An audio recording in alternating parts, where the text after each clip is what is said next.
Hey guys, and welcome to How to Guide.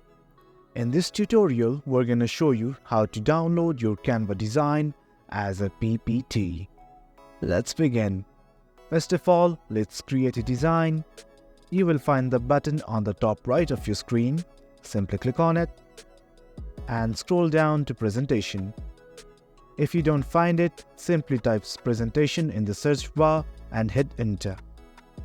Now let's create a presentation. For now, I am simply going to click and drag a template.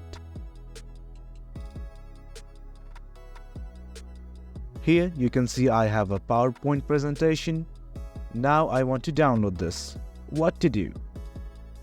On the top right corner, you will find the share icon. Simply click on it and scroll down to downloads. On the file type, simply click on the drop down button and you will find something like PPTX.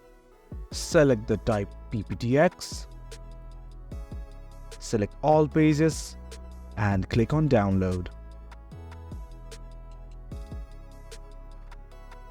Now that the file is downloaded, let's try to open the file.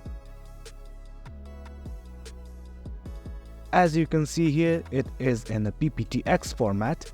Now let's open it. And there you have it. We have downloaded the Canva design as a PPTX. Hope you found this video helpful. For any confusions, do comment below. If you found this video helpful, do remember to hit like, share, and subscribe. Thank you.